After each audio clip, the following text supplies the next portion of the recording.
dopo che noi abbiamo sbagliato con la ripartenza con Sferruzza quel gol, un po' diciamo la partita è girata, abbiamo preso l'1-0 e dopo nel secondo tempo l'espulsione ovviamente ci condiziona. Di contro si sono incontrate due squadre, una squadra molto in salute che è il Castelbuono, mentre noi in questo momento stiamo facendo un po' fatica e quindi diciamo, i valori poi emersi sono stati questi, però andiamo avanti e diciamo, in questo momento è importante stare compatti, stare uniti e pensare alla partita di sabato per cercare di fare il meglio contro l'Athletic Club.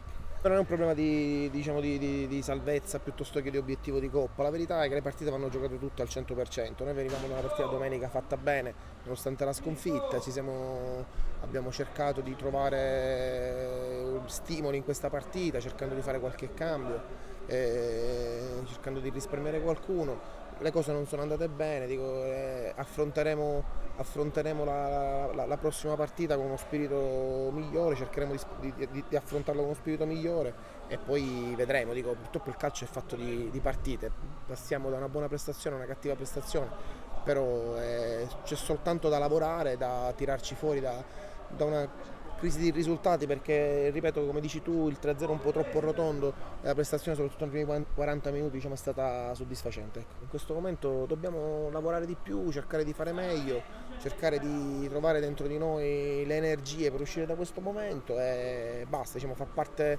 del calcio. Il calcio è bello perché ti dà sempre la controprova subito dopo, quindi sabato abbiamo un'altra partita, la andiamo a affrontare, continueremo ad andare partita per partita cercando di migliorare e di uscire da una situazione un po' particolare che secondo me è anche un po' immeritata, però contano i risultati nel calcio, non ci possono essere altre alternative. Ecco. Essendo dilettanti la coppa è un po' un problema diciamo, durante la settimana, oggi c'è la gente che ha lasciato il lavoro per venire a fare la partita, noi non siamo dei professionisti, ma ripeto tra l'altro spezzano le settimane, tra l'altro questa è una settimana corta perché giochiamo di sabato, quindi è ulteriormente corta e quindi vabbè, però ripeto il calendario è questo, dico, dobbiamo lavorare anche col calendario e con massima serenità già da domani analizzeremo la partita e penseremo alla prossima. La Coppa, come in campionato, comunque affrontiamo tutte le partite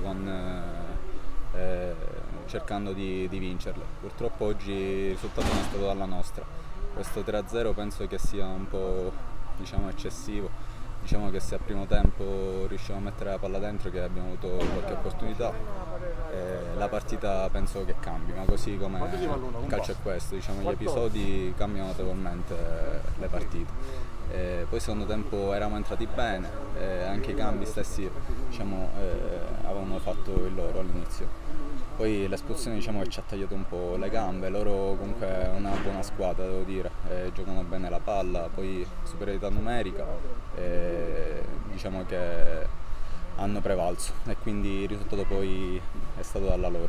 Io sono entrato alla panchina ma stavamo sull'1-0, quindi il risultato era ancora in bilico. Purtroppo gli episodi, come ho detto prima, hanno cambiato anche la partita come l'espulsione d'altronde, però va bene così, ci riproveremo al ritorno, proveremo magari a recuperarla anche se non è facile, ma sono sicuro che faremo del nostro meglio. Ora intanto pensiamo a sabato che abbiamo una partita fondamentale.